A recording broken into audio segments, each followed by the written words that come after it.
সকাল সকাল আমরা রেডি হয়ে গেছি। এখন 6:45 বেজে গেছে। এবার স্কুলে বেরিয়ে যাব। ওর বাবা নেই, তো আমার বাবা এসেছে।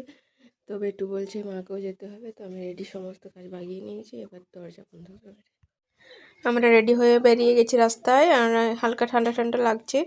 আর এই যে দেখছেন চারপাশে কত জল, আর আমাদের কত চাষ হয়েছে। আমাদের এই সাইডে বছরে 3বার মতো ধান লাগানো হয়। যে এখন একবার হচ্ছে, আবার বর্ষায় হবে, আবার শীতের সময়ও হয়। তো ওই জন্য মানে ক্যানেলে জলটা ছাড়েই সাধারণত এদিকে চাষবাস করার জন্য। তো ধানের জমিগুলোতে মোটামুটি সবারই লাগানো হয়ে গেছে। এই নিয়ে দ্বিতীয়বার জল ছাড়া হয়ে গেল, এখনও 2বার ছাড়বে, ততদিনে ধান পেকে যাবে। আমরা অনেকক্ষণ চলে এসেছি স্কুলে। তো প্রার্থনা হয়ে গেছে। তো ওই যে 1-2জন এখনও আসছে, কারণ সকালবেলাটা বাচ্চাদের উঠতে একটু কষ্ট হয়। তো ঢুকে গেল, ওটা বেটুর ক্লাসে পড়ে।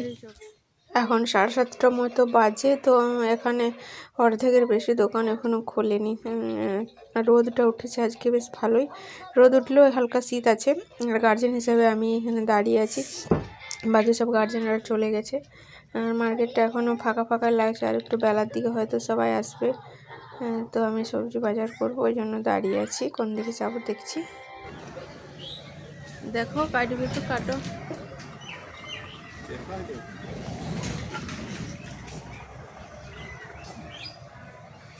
সবজি 2-4টে নিয়ে আসে যায়। বেগুন ফেগুন সিম ফিম নিব।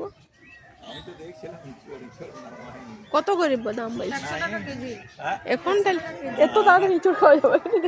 3-4 দিন হয়ে গেছে খাওয়া, কিন্তু এখন খেতে ভালো না। চিংড়ি দিয়ে চোর চিংড়ি যদি হয় না, ছাড়তে পারবেন না।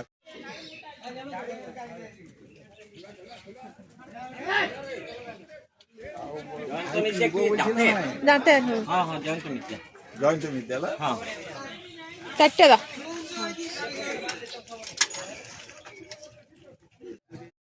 চপ নিয়ে নিলাম সকালে খাওয়ার জন্য। আর এখানটায় দোকানটাতে বেটরু সেই ফেভারিট চকলেটটা পাওয়া যায়, তো ওটা নেওয়ার জন্য দাঁড়িয়েছি।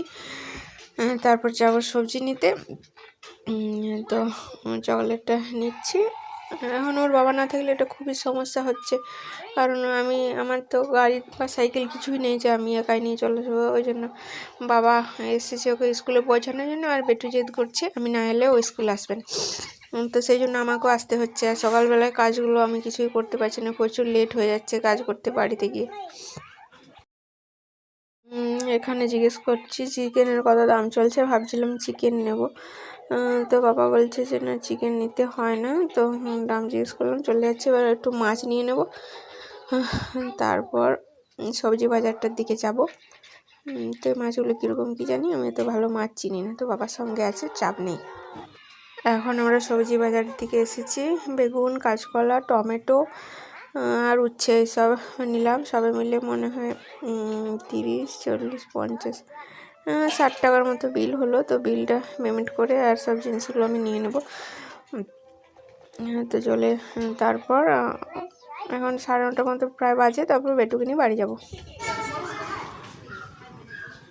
এই তো ছুটি হয়ে গেছে, 1-2জন করে বাইরে আসছে। বেটুও বেরিয়ে আসুক, তারপর নিয়ে চলে যাব। খাইছো টিফিনটা খাইছো? এই টিফিনটা খাইছো? এদিকে তাকাও, এদিকে তাকাও, নিচে আটছো কেন? ছি, খাইছি। ঠিক আছে। আজকে গ্রামে একটা নেমন্তন্ন বাড়ি আছে, তো ওই জন্য তাড়াহুড়ো করে রান্নাবান্না করছি। বেটুকে স্কুল থেকে নিয়ে এসে ডাল করেছি, পোস্ত, মাছের ঝোল, আর এটা মিক্স সবজিটা হবে। তো বেটুকে দিকে দাদুভাই স্নান করিয়ে দিচ্ছে। যেহেতু আজকে কাজের খুব ভিড়, তো ওই জন্য আমি আর ভিডিওটা এখানে শেষ করছি। কারণ আমরা স্নান টান করে আমিও রেডি হয়ে আর নেমন্তন্ন বাড়িতে খেতে চলে যাব। কারণ আমার এখন স্নান হয়নি, আর রান্নাটা কমপ্লিট করব। আর জল গরম হয়ে গেছে, এবার রান্নাটা কোনো মতে তাড়াহুড়ো করে কমপ্লিট করে স্নানটি করে আমরা খেতে চলে যাব। তো আজকে ভিডিওটা এখানে শেষ করলাম। ভিডিওটা কেমন লাগলো সকলে একটু কমেন্ট করে জানাবেন।